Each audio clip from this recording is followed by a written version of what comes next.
大家好，欢迎收看本期节目。之前有人问我下坡的话题，我自己说可能还不是很权威，我找来了一部 GCN 的视频给大家分析一下，然后大家看一下这个视频，学习一下里面的技巧。那现在就开始吧。Let's face it, descending is far more fun than climbing, and a just reward for putting in all that effort slogging against gravity.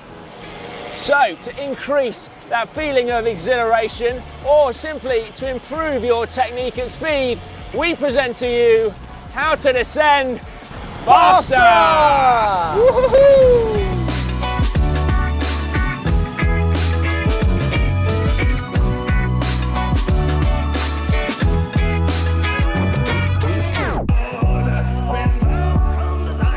To improve at anything, you've got to be willing to push your boundaries and your limits. But you've got to be careful on descent because you don't want to do this recklessly. The risks of getting it wrong are just too high.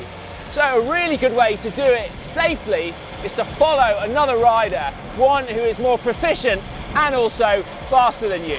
Yeah, without pushing too hard so you feel uncomfortable, follow the rider in front for as long as you can, just making sure you drop off by a few meters to give yourself some space. Watch their body position, watch when they apply the brakes, and crucially, watch the lines that they take. Now, you can always back off a little bit if things get a bit hairy, but I guarantee that if you do this regularly, then you will see some big gains. To descend effectively, safely, and also quickly, you need to be relaxed, both in body and also mind. So if you're mentally tense, then that's going to subconsciously affect the way that you hold your body on the bike. So everything from tension in your neck right through to the way you grip the handlebars. If you're too nervous, then you're not going to give the bike the freedom that it needs to work for you. So before adopting the following position, you need to take a deep breath, relax, and then clear your mind. Get your position low on the drops, bend your elbows, and get yourself into a nice aerodynamic position. And that'll have the effect of lowering your back, lowering your centre of gravity, and thus improving your grip.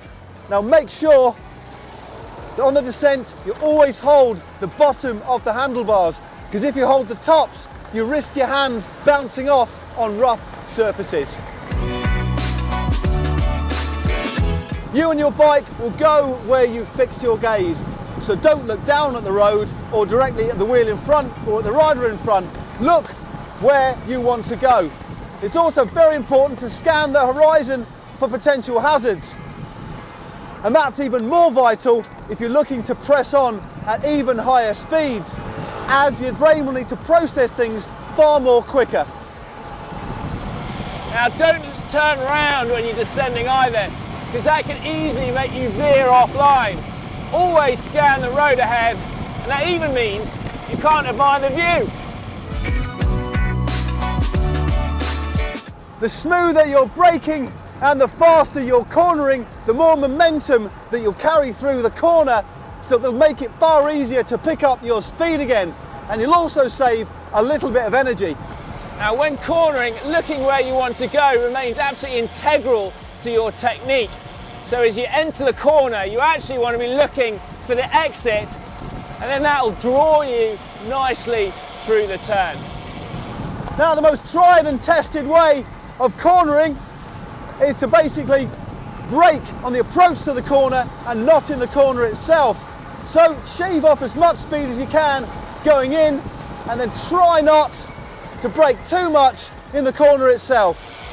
Now as you brake for the corner, you want to be using both brakes at the same time, although favouring your front because that is more efficient.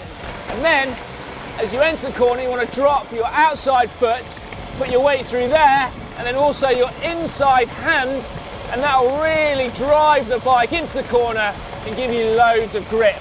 And then all that's left to do is to kick out hard, accelerate back up to speed as fast as you can.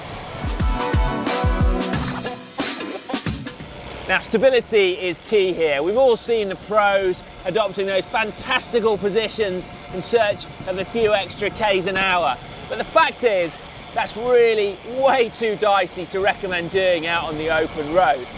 So the trick is to keep your back flat and your head tucked in while still having the ability, of course, to see where you're going. Yeah, what you need to do is get your hands on the drops, put your arms by your side, and get your crank arms parallel with your chainstay to get yourself as aero as possible. Now, where you put your hands will be dictated a lot by the road surface and also by your confidence and skill. Well, that was exhilarating. And what we learnt, Matt? Quite a lot. Well, yeah, because it was a long descent. You need to relax.